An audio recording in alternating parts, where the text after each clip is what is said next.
Pero en los últimos años, especialmente cuando más sobrevivientes dieron un paso al frente en la industria, comenzó a ver su silencio de manera diferente. Dejó de ser autopreservación, dijo. Empezó a sentirse como una traición. Recordó a un joven fan que una vez le dijo: «Tú eres el tipo que nunca se rinde». Y esa frase se quedó con él, porque en cierto modo había renunciado a su yo más joven, a sus principios y a aquellos que aún estaban atrapados en sistemas de poder. No eligieron esto. Dwayne se secó una lágrima. No estoy testificando para cancelar a P. Elonesi, alguien. Estoy aquí porque he estado callado lo suficiente y no quiero que nadie que me admire piense que el silencio es fuerza. Dijo que no se trataba de culpar, sino de rendir cuentas. Y quiero que las personas en el poder sepan, ahora los vemos. Ya no son invisibles. El tribunal se tensó mientras Dwayne Johnson se giró para enfrentar directamente a Sean Diddy Combs. «Quiero decirte esto de hombre a hombre», comenzó, «porque lo he llevado demasiado tiempo». No alzó la voz, no gesticuló, salvajemente, pero sus palabras cortaron más profundo por su calma convicción. «Tú me hiciste creer que tenía que sacrificarme para tener éxito, que tenía que rendir mi integridad solo para que me dejaran entrar en la sala, y lo creí». Sacudió la cabeza con los ojos fijos en Diddy. Pero eso no era poder, era miedo disfrazado de influencia. Habló de los otros que se habían cruzado con Diddy, los que no habían encontrado la fuerza para hablar, los que aún sufrían en silencio. Ahora hablo por ellos, por las personas a las que les dijeron que no tenían opción, que les dijeron que la dignidad y los sueños no podían coexistir. Hizo una pausa. «Tú no defines mi legado. No más». Mientras bajaba del estrado, sus palabras finales resonaron en la sala silenciosa. «Termina aquí con la verdad». Dwayne salió del tribunal no como víctima, no como titular, sino como alguien que había recuperado su historia, sin miedo, sin silencio. Y el mundo que observaba sabía que algo en Hollywood acababa de cambiar. Mientras el alguacil guiaba a Dwayne Johnson lejos del estrado, un murmullo silencioso recorrió la galería. Pero antes de que cruzara las puertas giratorias del tribunal, Dwayne se detuvo, no para mirar a Diddy, no para hablar con la prensa, sino para enfrentarse a la sala una última vez. «Quiero dejar una cosa más en el registro», dijo con voz resuelta. «Esta historia, mi historia, no es solo sobre mí. No se trata de estrellato, escándalos o titulares.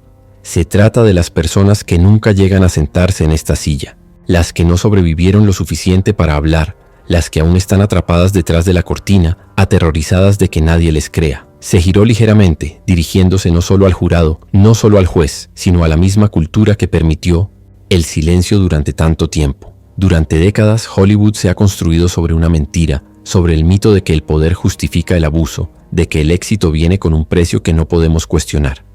Pero ese mito se está rompiendo, ahora no con rabia, no con venganza, sino con la verdad. Respiró hondo. Me quedé callado porque tenía miedo de perderlo todo. Pero la verdad es que nunca tuve nada si no me tenía a mí mismo. Un suave murmullo de apoyo estalló desde un rincón del tribunal. Los abogados miraron alrededor, inseguros de si intervenir. El juez no lo detuvo. Dwayne asintió una vez más. A cualquiera que esté viendo esto que aún se pregunta si es seguro hablar, que este momento sea su señal. El silencio ha terminado. Ya no tenemos miedo. Con eso salió del tribunal. No lo siguieron cámaras ni manejadores corrieron a controlar la narrativa. Solo un hombre que finalmente eligió hablar y un sistema que por primera vez en mucho tiempo no supo cómo silenciarlo. Dwayne dijo que los pusieron en habitaciones aisladas sin ventanas. Les quitaron los teléfonos. La música sonaba en bucle durante horas. La comida llegaba en intervalos impredecibles y les daban instrucciones para memorizar guiones extraños, cantar, afirmaciones sobre rendirse al poder superior del éxito y hablar solo cuando se les dirigiera la palabra. Pensé que era entrenamiento de actuación, quizá un taller excéntrico, pero luego lo entendí. Se trataba de sumisión. Querían que confundiéramos el miedo con la lealtad, el dolor con el progreso. Hizo una pausa. No hablé porque pensé que tal vez estaba loco, que si le contaba a alguien, dirían que estaba exagerando, pero no me estaba pasando solo a mí. Nos veíamos en los pasillos y nos dábamos esa mirada como si estuviéramos atrapados en la misma pesadilla tácita. Dwayne explicó que después de esta experiencia, comenzó a perder el sueño, a sentirse paranoico, a dudar de quién era. Ya no se trataba solo de actuar. Se sentía como si me estuvieran condicionando, reformando como un producto moldeado por manos invisibles detrás de la cortina. No necesitaban cadenas, Solo silencio, confusión y control. Dwayne Johnson luego describió lo que llamó la máquina detrás de la cortina. Según su testimonio, después de participar en lo que llamó las pruebas de obediencia, de repente fue inundado de oportunidades, pero venían con condiciones. Empecé a recibir ofertas de la nada, películas para las que ni siquiera se suponía que me consideraran. Gente me decía, Didi dio la cara por ti, no pregunté por qué. Solo estaba agradecido. Recordó una reunión con un importante jefe de estudio. No hablaron de mi talento. Dijeron, escuchamos que eres alguien que juega el juego. Eso era lo único que importaba. Cuando Dwayne cuestionaba ciertos términos de los contratos o pedía cambios, a menudo le advertían que sus opciones podían desaparecer si no se mantenía en buenos términos con ciertas personas. Me di cuenta de que no eran ofertas, eran asignaciones. Dijo que Didi tenía una influencia, que iba mucho más allá de la música. No era solo un productor. Tenía inversiones, relaciones, participaciones en empresas, favores pendientes. Y la regla tácita era, si él quería que te pusieran en la lista negra, ocurría. Dwayne dijo que una vez rechazó una invitación a una reunión después de horas. La semana siguiente su agente llamó para decir que un gran estudio retiró su nombre de un proyecto en el último minuto. Ahí fue cuando supe que el silencio no solo se esperaba, era obligatorio. Incluso las personas a mi alrededor eran cautelosas. Mis managers, mis abogados, todos sabían dónde estaban las líneas. Nadie quería mencionar su nombre a menos que fuera para alabarlo. Comenzó a sentirse como una marioneta, una cuyos hilos eran movidos no solo por los estudios, sino por alianzas invisibles sostenidas por el miedo, favores y secretos. Aprendes muy rápido que las personas que controlan el acceso en Hollywood no lo hacen a la vista de todos. Se hace a través de susurros, favores y deudas. Con una visible pesadez en su voz, Dwayne Johnson describió el momento en que vio demasiado cuando decidió que ya no podía seguir siendo parte del círculo en el que había sido introducido a regañadientes. Recordó un evento privado en una lujosa finca en las colinas de Hollywood. Lo habían invitado bajo el pretexto de una proyección Private, una noche de networking en la industria. Cuando llegué, supe de inmediato que no era eso. La casa estaba poco iluminada, con seguridad en cada puerta. Nos quitaron los teléfonos en la entrada. A los invitados les dieron máscaras, no por teatralidad, sino por anonimato. Se sentía menos como una fiesta y más como una iniciación, no la mía, sino la de alguien más. Caminó por el perímetro del evento, inquieto. Lo que vio lo perturbó. Vi a personas que admiraba, actores, músicos, incluso directores comportándose de maneras que no parecían celebración, parecían perdidos, como si estuvieran tratando de probar algo o esconder algo. Dwayne dijo que vio a un joven actor conocido llorando en un pasillo, sosteniendo una bebida, temblando. Cuando le preguntó si estaba bien, dijo, me dijeron que esto es lo que se necesita. Esa fue la noche en que Dwayne se fue temprano. Esa fue la noche en que dijo, el glamour se rompió y vi la maquinaria debajo. Se fue a casa y no durmió, no solo por lo que vio, sino por la comprensión de que había sido protegido a un costo. No me invitaron porque les caía bien. Me invitaron porque era útil, porque había demostrado que podía quedarme callado. Se atragantó mientras añadía, ver a ese joven me hizo recordar quién era antes de todo esto, antes del miedo, antes de la vergüenza. Miró al juez y dijo, esa fue la noche en que decidí que, si alguien alguna vez me preguntaba qué vi, no mentiría. Y ahora, en el estrado de Kennedy, los testigos, cumplió esa promesa. Mientras Dwayne Johnson estaba en el estrado, el tribunal permaneció dolorosamente inmóvil. Cada ojo estaba fijo en él, no por su fama, sino por su verdad. Respiró hondo y miró hacia adelante. La gente pregunta por qué. Nos quedamos callados, dijo. ¿Por qué los actores, músicos, atletas, personas con plataformas, no hablamos cuando vemos cosas que no están bien? Bajó la mirada y suspiró. Les diré por qué. Porque es aterrador. Explicó que durante gran parte de su carrera temprana en Hollywood creyó que la mejor manera de sobrevivir era seguir adelante, sonreír, actuar y evitar cuestionar a quienes estaban en control. Te enseñan a no alborotar, a no decir nombres. Piensas, si hablo pierdo todo lo que construí. Dijo que su silencio no era por culpa, sino por miedo a las represalias, a ser puesto en la lista negra, a ser etiquetado como difícil o poco confiable. No siempre son amenazas. A veces es solo ver a alguien desaparecer, ver cómo los papeles se agotan, las llamadas cesan, los contratos se desvanecen. Hizo referencia a otros actores que desaparecieron de los reflectores tras alejarse del círculo interno. No estaban locos ni eran inestables, estaban cansados. Cansados de fingir, cansados de ser poseídos. Dwayne describió el costo interno de guardar secretos. Dijo que lo hacía ansioso, aislado, inseguro de en quién confiar. Sientes que eres parte de algo en lo que nunca te inscribiste, pero irte significa quemar puentes que nadie más reconstruirá por ti. Hizo una pausa de nuevo con la voz ligeramente quebrada. Y lo peor de todo, empiezas a preguntarte si fuiste cómplice solo por sobrevivir. Asintió hacia el equipo legal de Cassie Ventura y añadió, verla dar un paso al frente. Eso lo cambió todo. Me recordó que el silencio protege a las personas equivocadas. Mientras el tribunal observaba, Dwayne Johnson se sentó más erguido, más confiado que antes. Habló no como The Rock, sino como un hombre que había sido moldeado por sus experiencias. Hay esta idea de que una vez que lo logras, eres intocable, que el éxito significa que ya no eres vulnerable. Pero la verdad es que cuanto más alto subes, más difícil es hablar. Dijo que había construido una marca sobre la fuerza, la resiliencia y la positividad, pero detrás de escena. A menudo se sentía impotente. No podía hablar de lo que vi, lo que experimenté, porque no encajaba con la imagen. Admitió que durante años se quedó callado porque el costo de hablar parecía demasiado grande. Dwayne "The Rock" Johnson, ícono global, ex campeón de lucha libre, superestrella de taquilla, entró en la sala con un rostro que pocos habían visto. Roto, vulnerable, asustado. No estaba allí para promocionar una película, estaba allí para confesar. Cuando tomó el estrado, describió una serie aterradora de iniciaciones que supuestamente tuvieron lugar tras bambalinas durante su ascenso a la fama. Lo que sorprendió a todos no fue solo lo que soportó, sino quién lo orquestó. Sean Diddy Combs. The Rock rompió en llanto mientras revelaba el extraño control de Diddy sobre las conexiones iniciales en Hollywood, incluyendo un ritual retorcido que involucraba comer sesos de mono crudos, ser encerrado en sótanos y ser forzado a demostrar lealtad mediante la humillación. Lo que Dwayne dijo bajo juramento dejó al tribunal sin palabras. Nadie lo esperaba. No hubo anuncio ni advertencia a la prensa, ni rumores en los pasillos.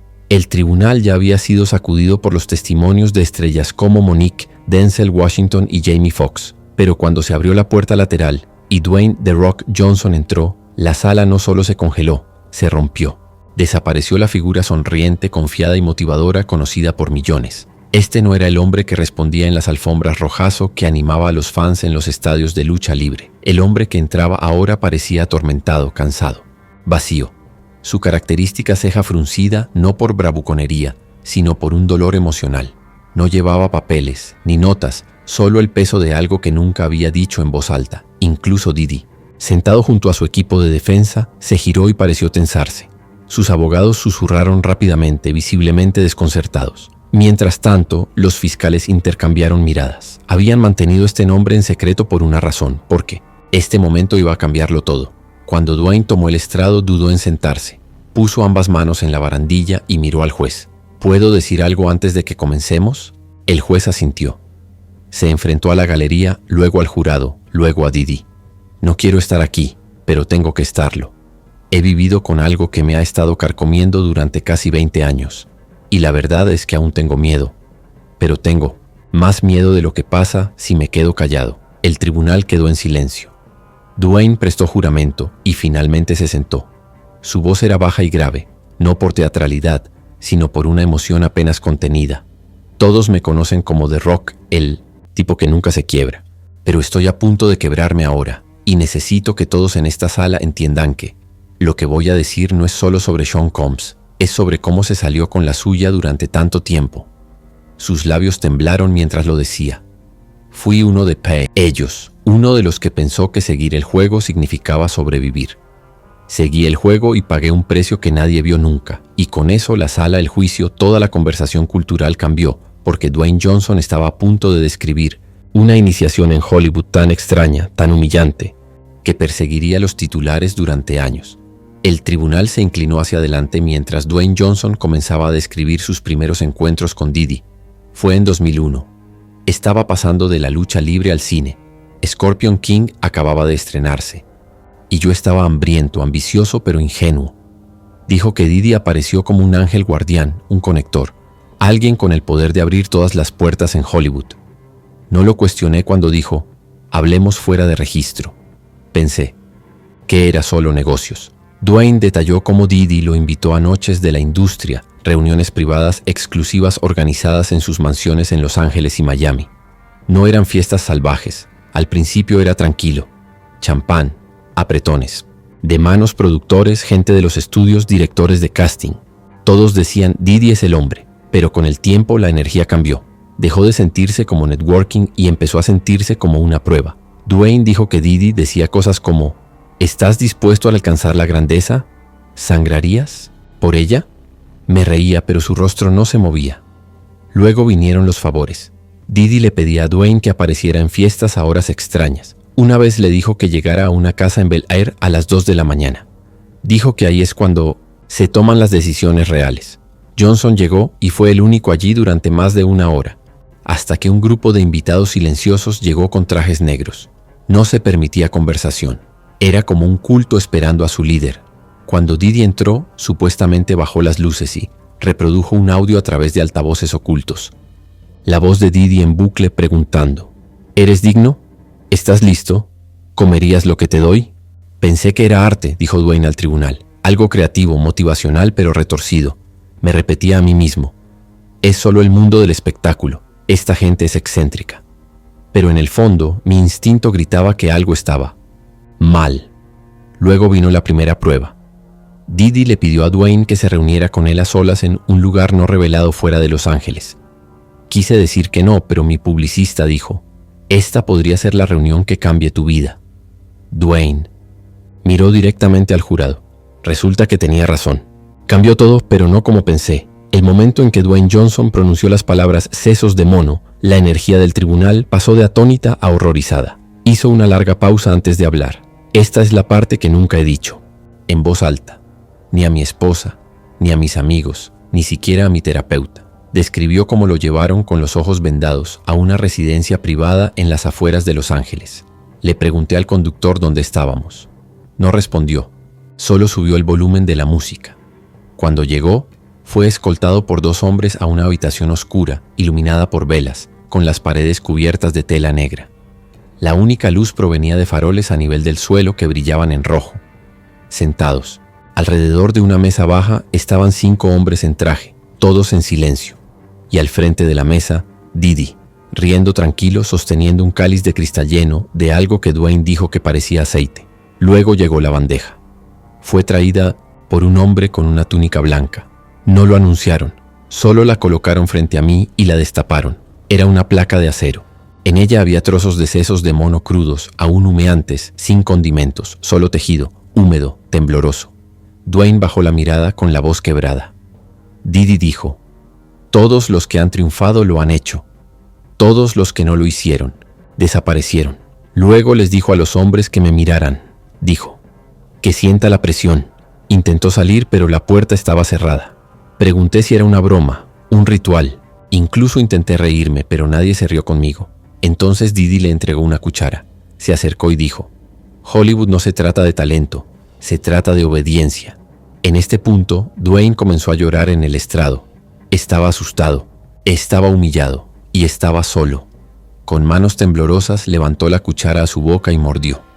No recuerdo el sabor, solo recuerdo el sonido, la risa de la sala, el masticar y luego el silencio. Se sentó en esa mesa durante 30 minutos mientras lo observaban terminar el ritual. Cuando terminó, Didi supuestamente se puso de pie y aplaudió. Bienvenido al nivel 2, dijo. Dwayne miró al jurado de nuevo. Salí de allí sintiendo que una parte de mí había muerto, no por lo que comí, sino por lo que renuncié para comerlo. El tribunal quedó en silencio porque esta no era solo una historia de abuso. Era un hombre revelando hasta dónde se empuja a las personas cuando el silencio es el precio del éxito.